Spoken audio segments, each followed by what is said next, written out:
Try again, Dr. Ruckman. About the four corners of the earth. Most everything goes in a triad and a triangle and so forth. But then they come out with the four corners, and I sort of got lost. Yeah. Well, that thing there comes from the book of Revelation, and that thing comes from chapter 7. And chapter 7, verse, I guess chapter 7. Yeah, 7:1. And of course, as it stands, you know what it means. It means east, west, north, and south. And a fellow commented that to me one time. I had a funny thing happen. A fellow we were standing in the street corner arguing about this thing, and he was saying the earth doesn't have corners, it's a circle. The King James is not scientific because it speaks about corners of the earth. The earth's a circle. I was about to give him some scientific explanation, you know. For example, there are four places on the earth that come out, you know, in the projections. There are four like bumps, sort of, that come out. And I was about to give him that.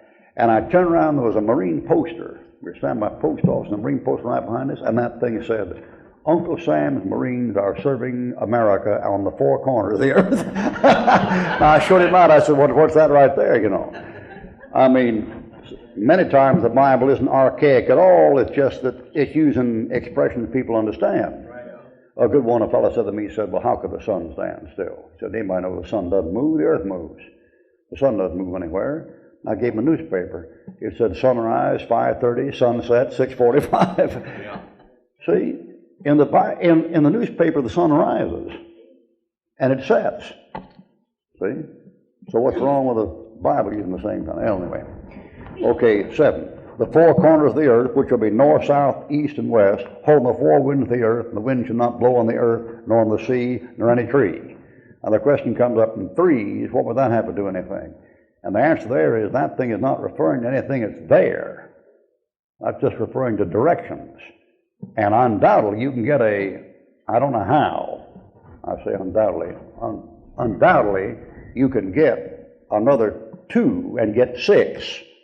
2 sets of 3 if you get into physics or something. But you say north, south, east, and west making 4, that's true. But those directions only make up 3 distances. They only make up breadth, width, and length. That is, there's north, there's south, there's west, there's east.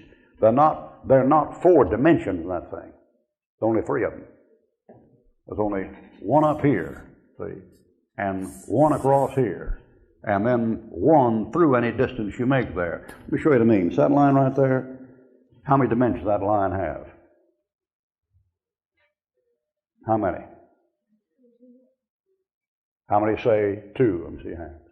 How many say 3? Let me see your hands. How many say 4? Let me see your hands. How many don't know what we're talking about? Let me see your hands. Any line has to have 3 dimensions or it isn't there.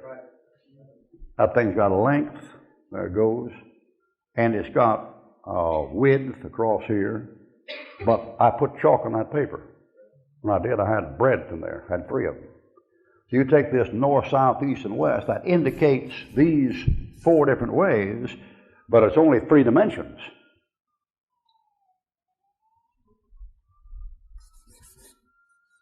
North, south, east, west.